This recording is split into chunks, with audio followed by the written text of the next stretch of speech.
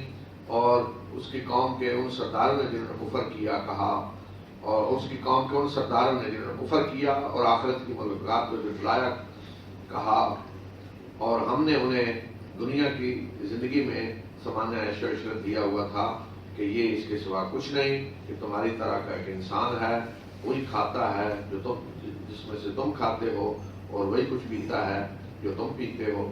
اگر تم نے اپنے جیسے ایک انسان کی اطاعت کی تو تم خسارہ پانے والوں میں سے ہو جاؤ گے۔ تو اب یہاں نام نہیں لیا کون سا رسول ہے، تو ظاہر یہ ہوتا ہے کہ قوم عاد کی طرف اشارہ ہے کہ ہم نے قوم نوح کے بعد ایک اور قوم کو اٹھایا، قوم نوح کے بعد قوم عاد آئی ہے، تو دعوت تمام رسولوں کی وہی ہے۔ اور اعتراض یہی رہا ہے کہ ایک تو یہ کہ یہ انسان ہے، فرشتے ہونے چاہیے، دوسرا یہ کہ کوئی ان کے ساتھ وہ نہیں فوج فرشتے کچھ نہیں، اور یہ غلط فہمی آج بھی ہے لوگوں میں۔ یہ مسئلہ اس وقت بھی تھا، آج بھی ہے، لیکن ذرا شکل مختلف ہے۔ اس وقت لوگ اللہ کے رسولوں کو اپنے سامنے دیکھ رہے تھے کہ یہ ہمارے اندر رہے ہیں، یہیں پلے بڑے ہیں، جانتے تھے کہ یہ انسان ہے، فرشتے تو نہیں ہیں، کھاتے پیتے ہیں، بیوی بچے ہیں، سب کچھ ہے، تو لہٰذا وہ کہتے تھے یہ رسول کیسے ہو سکتے ہیں، یہ تو انسان ہے۔ آج بعض لوگوں کا حال یہ ہے کہ وہ کہتے ہیں کہ جس کو ہم نے رسول مانا ہے ہم اسے انسان نہیں مانیں گے، وہ فرشتہ ہونا چاہیے۔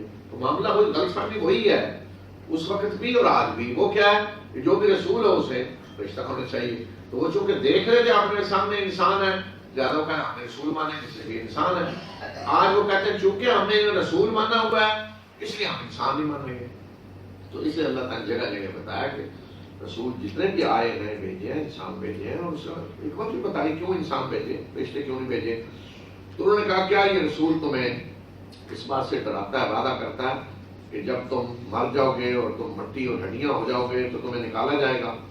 بڑی ہی بعید اور بڑی ہی مستبد بات ہے کہ جس کا تم سے وعدہ کیا جا رہا ہے، یعنی یہ کیسے ہو سکتا ہے مرنے کے بعد اٹھایا جائے گا؟ تو سوچا بھی نہیں جا سکتا، بڑی دور کی بات ہے۔ یہ بس ہماری دنیا ہی کی زندگی ہے جس میں ہم مرتے ہیں اور زندہ ہوتے ہیں اور ہم اٹھائے جانے والے نہیں ہیں۔ اور یہ ایک ایسا شخص ہے، اللہ کے رسول کے بارے میں کہا یہ ایک ایسا شخص ہے کہ جس نے اللہ پہ جھوٹ باندھا ہے اور ہم اس کی بات ماننے والے نہیں ہیں۔ تو اللہ کے رسول نے دعا کی کہ اے میرے پروردگار میری مدد کر اس چیز میں کہ انہوں نے مجھے بلا دیا۔ تو اللہ تعالیٰ نے فرمایا کہ جلد ہی یہ پچھتانے والے ہو کر رہ جائیں گے، انہیں ندامت ہوگی، شرمندگی ہوگی جو کچھ انہوں نے کیا ہے۔ تو انہیں ایک سخت آواز نے ڈانٹ نے صاف صاف ہاتھ پکڑا اور ہم نے انہیں کس و خشاک کر کے رکھ دیا۔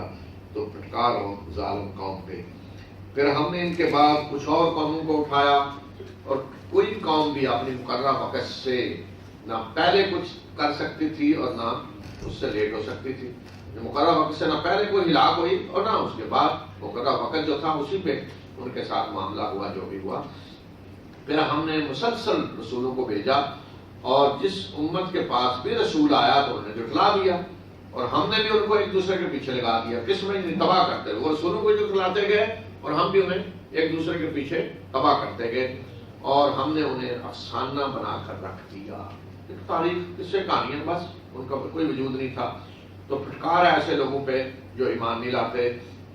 پھر ہم نے موسیٰ اور اس کے بھائی ہارون کو اپنی نشانیوں اور ایک واضح حجت کے ساتھ بھیجا۔ واضح حجت یعنی لاٹھی موسیٰ فرعون اور اس کے سرداروں کی طرف، اور انہیں تکبر کیا، اور وہ بہت بڑا اپنے آپ کو سمجھ رہے تھے، یعنی بڑے زمین میں اونچے بنے ہوئے تھے بڑے۔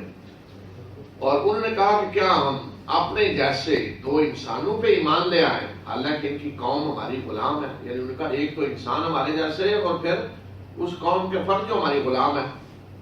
لہٰذا انہوں نے ان دونوں کو جھٹلا دیا اور وہ ہلاک ہونے والوں میں سے ہو گئے۔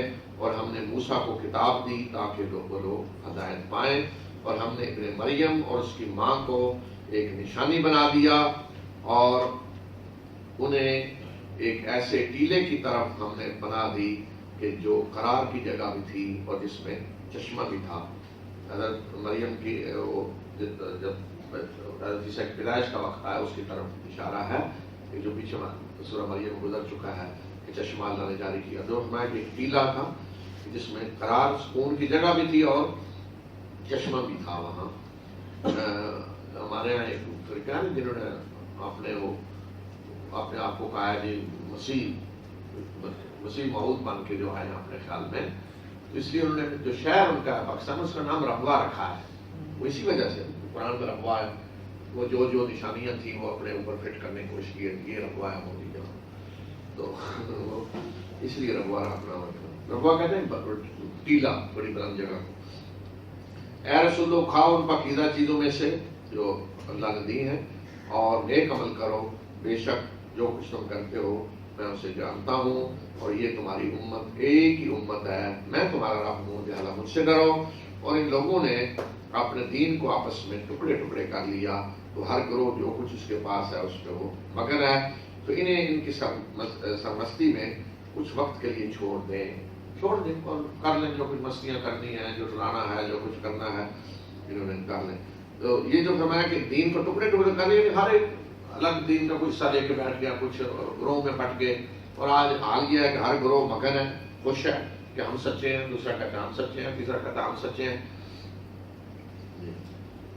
أيحسبون أنما نمدهم به من مال وبنين نسارع لهم في الخيرات بل لا يشعرون إن الذين هم من خشية ربهم مشفقون والذين هم بآيات ربهم يؤمنون والذين هم بربهم لا يشركون والذين يؤتون ما آتوا وقلوبهم وجلة أنهم إلى ربهم راجعون أولئك يسارعون في الخيرات وهم لها سابقون ولا نكلف نفسا إلا وسعها ولدينا كتاب ينطق بالحق وهم لا يظلمون بل قلوبهم في غمرة من هذا ولهم أعمال من دون ذلك هم لها عابدون حتى إذا أخذنا مترفين بالعذاب إذا هم يجأرون لا تجأروا اليوم إنكم منا لا تنصرون قد كانت آياتي تتلى عليكم فكنتم على أعقابكم تنكصون مستكبرين به سامرا تهجرون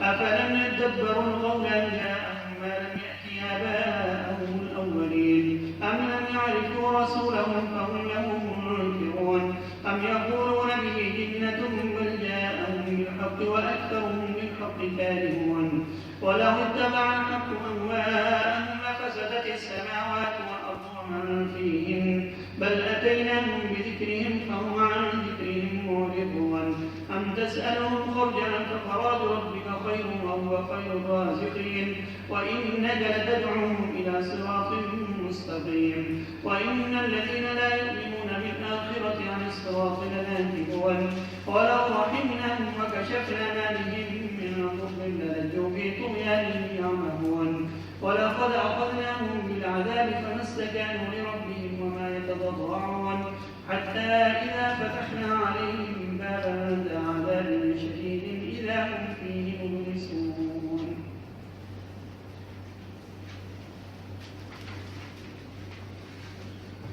تو اب آگے قریش کو مخاطب کر کے کہا ہے کہ کیا یہ لوگ سمجھ رہے ہیں کہ ہم جو ان کے مال و اولاد میں اضافہ کرتے جا رہے ہیں تو ہم ان کے لیے بلائیوں میں اضافہ کر رہے ہیں، بلکہ انہیں پتہ نہیں، شعور نہیں.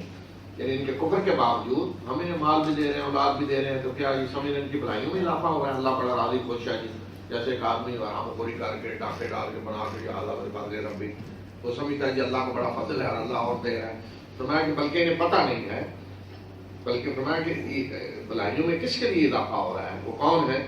بے شک وہ لوگ جو اپنے رب کی خشیت سے کانپ رہے ہیں، لرزاں ہیں، اور وہ لوگ جو اپنے رب کی آیات پر ایمان لاتے ہیں، اور وہ جو اپنے رب کے ساتھ شریک نہیں ٹھہراتے، اور وہ جو وہ دیتے ہیں جو کچھ بھی دیتے ہیں اور دل ان کے کانپ رہے ہوتے ہیں اس خوف سے کہ وہ اپنے رب کی طرف پلٹنے والے ہیں. یہ وہ لوگ ہیں کہ جو بلائیوں میں بڑھ چڑھ کر حصہ لے رہے ہیں اور وہ ان کو پانے والے ہیں. ان کے لیے بلائیوں میں اضافہ ہو رہا ہے. یہ وہ لوگ ہیں کہ جو کامیاب ہیں اللہ کے ہاں، جو دیتے ہیں جو کچھ دیتے ہیں، یعنی جو کچھ بھی اللہ کے راستے میں خرچ کر رہے ہوتے ہیں تو احسان جتانے کی بجائے ریاکاری، ساتھ وہ ڈر رہے ہوتے ہیں، دل کانپ رہے ہوتے ہیں کہ ہم نے اپنے رب کے سامنے جانا ہے، وہاں حساب دینا ہے.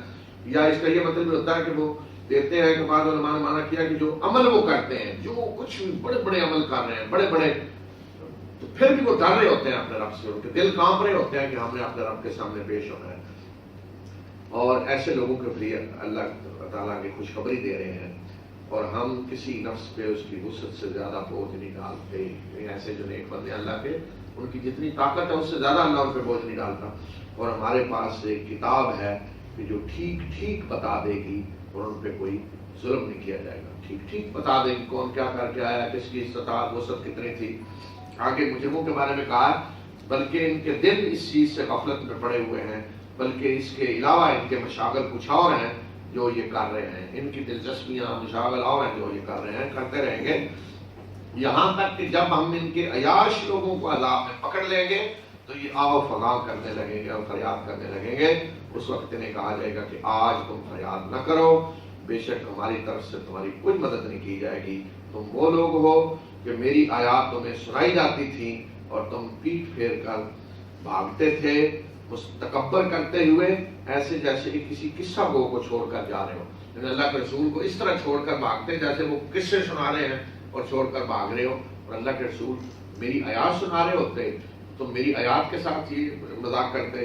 کیا انہوں نے اس کلام پہ غور و فکر نہیں کیا, یا ان کے پاس وہ چیز آئی ہے جو ان کے آباء و اجداد کے پاس نہیں آئی؟ یعنی پہلی دفعہ اللہ کا رسول آ گیا اور کلام آ گیا کہ انہیں پہلے پتہ ہی نہیں تھا کہ اچانک یہ کیا ہوگا. یہ رسول اور پیغام جیسے تاریخ میں کبھی ہوا نہیں, یا انہوں نے اپنے رسول کو پہچانا نہیں اور وہ اس کے منکر بنے ہوئے ہیں, یا یہ کہتے ہیں کہ انہیں جنون ہے بلکہ رسول ان کے پاس حق لے کر آئے ہیں اور ان میں سے اکثر جو ہیں وہ حق کو ناپسند کر رہے ہیں. اصل مسئلہ یہ کہ اللہ کے رسول حق لے کر آئے اور انہیں حق ناپسند ہے, اور اگر حق ان کی خواہشات کی پیروی کرے تو آسمان و زمین اور جو کچھ بھی ان میں ہے سب برباد ہو جائے. بلکہ ہم ان کے پاس انہیں کی یاد دہانی لے کر آئے ہیں اور وہ اپنے ہی ذکر سے منہ موڑے ہوئے. اگر حق لوگوں کی خواہشات کی پیروی کرے, یعنی اگر آپ لوگوں کی خواہشات ہی کو حق بنا لیں کہ جو لوگ چاہتے ہیں وہی صحیح, وہی حق, وہی باطل, وہی قانون بنے گا جو لوگ چاہتے ہیں, تو یہ زمین و آسمان برباد ہو جائے گے. یہ اندھی جو جمہوریت ہے کہ جو لوگ چاہیں کریں. دیکھیں نا امریکہ میں شاید کچھ ریاستوں میں, یہ پورے امریکہ میں اجازت دیتی ہے مرد کی مرد سے شادی ہو سکتی ہے. اس سے بڑی کوئی حماقت ہو سکتی کوئی حماقت, یعنی فطرت کے خلاف ایک چیز. تو یہ ہے کہ حق ان کی خواہشات, یعنی کچھ لوگ خواہشات ہیں ٹھیک ہے قانون بنا لو, کچھ لوگ خواہشات یہ ہیں قانون بنا لو. تو یہ جو جمہوریت کا تصور ہے نا کہ ایک پارلیمنٹ بیٹھ کر لوگوں کی خواہشات کے مطابق حلال حرام کرتے جائیں, لوگوں کی خواہشات کے مطابق قانون بناتے جائیں, تو یہ جمہوریت ہے جو قبائلی ہے.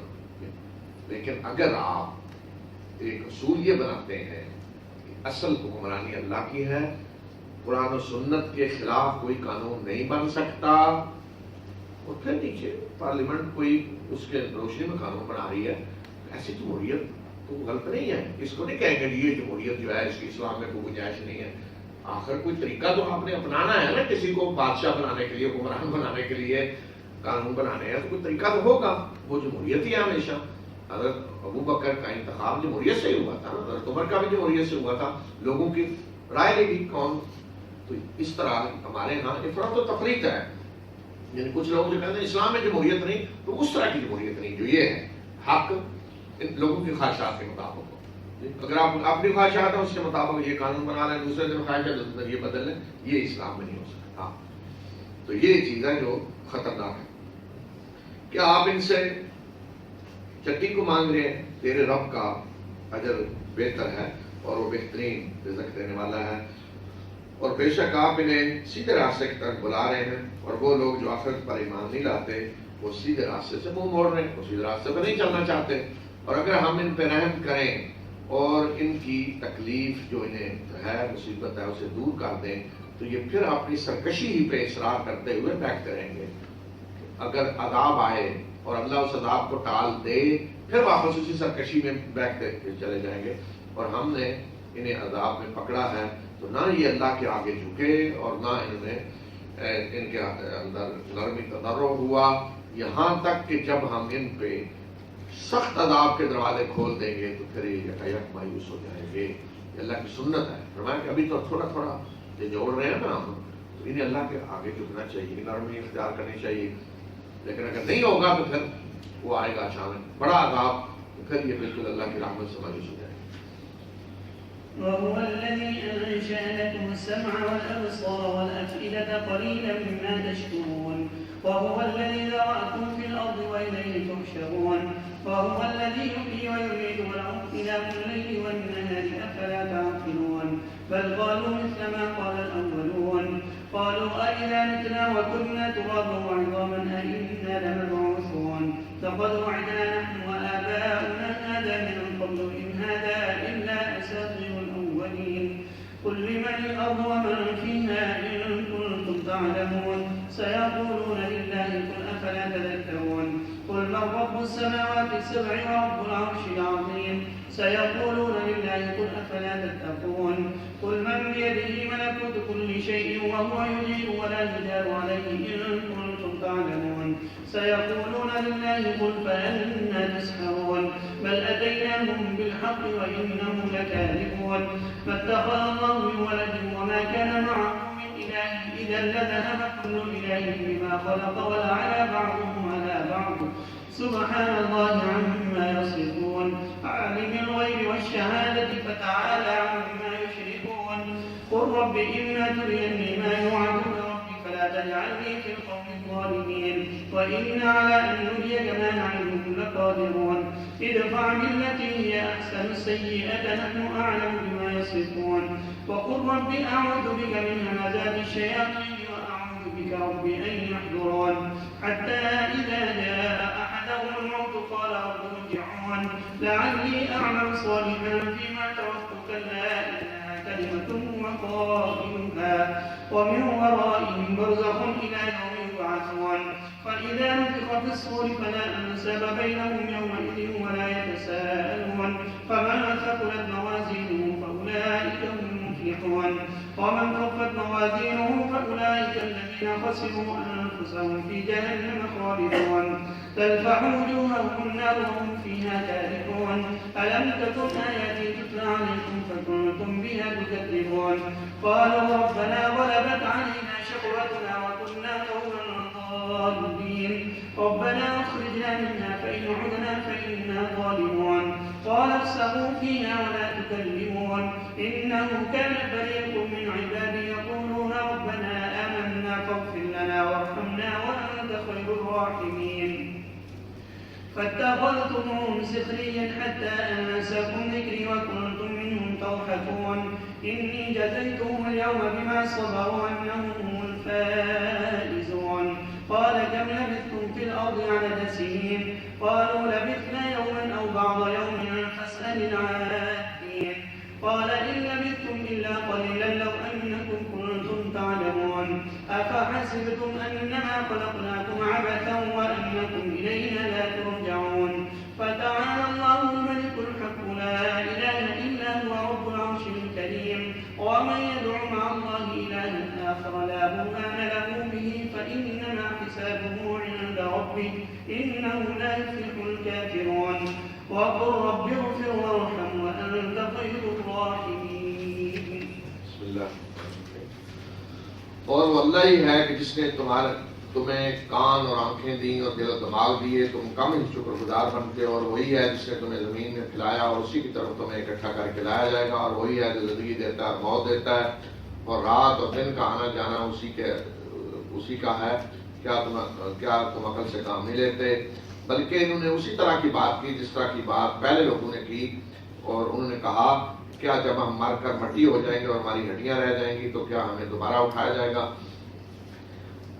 ہم سے اور اس سے پہلے ہمارے آباء و اجداد سے بھی یہ وعدہ کیا گیا یہ تو اس کے سوا کچھ نہیں کہ یہ پہلے لوگوں کی قصے کہانیاں ہیں کہیے کہ زمین اور جو کچھ اس میں ہے وہ کس کا ہے اگر تم جانتے ہو تو یہ ضرور کہیں گے اللہ کا ہے کہیے کیا تم سبق حاصل نہیں کرتے ان سے پوچھئے کہ ساتوں آسمان اور عرش عظیم کا رب کون ہے تو یہ ضرور کہیں گے اللہ تو انہیں کہیں کہ کیا تم کرتے نہیں ہو ان سے پوچھئے کہ کس کے ہاتھ میں ہر چیز کا اختیار ہے بادشاہی ہے اور وہ پناہ دیتا ہے اور اس کے خلاف کو پناہ نہیں دی جا سکتی اگر تم جانتے ہو تو بتاؤ تو وہ ضرور کہیں گے کہ اللہ ان سے کہیے کہ پھر کہاں تمہاری مت ماری جا رہی ہے بلکہ ہم ان کے پاس حق لے کر آئے ہیں اور یہ جھوٹے ہیں اللہ نے کسی کو بیٹا نہیں بنایا اور نہ ہی اس کے ساتھ کوئی اور معبود ہے اگر ایسا ہوتا تو پھر ہر معبود اپنی مخلوق کو لے کر الگ ہو جاتا اور وہ ایک دوسرے پہ چڑھ دوڑتے.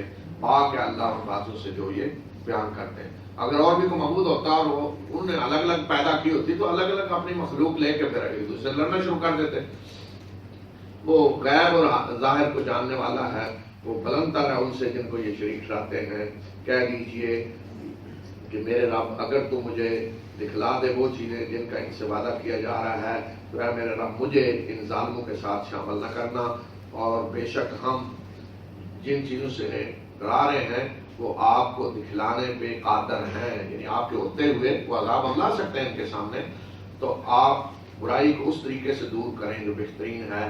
ہم اچھی طرح جانتے ہیں جو کچھ یہ باتیں بنا رہے ہیں. اور دعا کیجئے کہ اے میرے رب میں شیطان کی وسوسوں سے تیری پناہ مانگتا ہوں, اور میں اس بات سے بھی تیری پناہ مانگتا ہوں کہ شیطان میرے پاس آئے یہاں تک کہ جب ان میں سے کسی کی موت کا وقت آ جائے گا وہ کہے گا کہ اے میرے رب مجھے واپس لوٹا تاکہ میں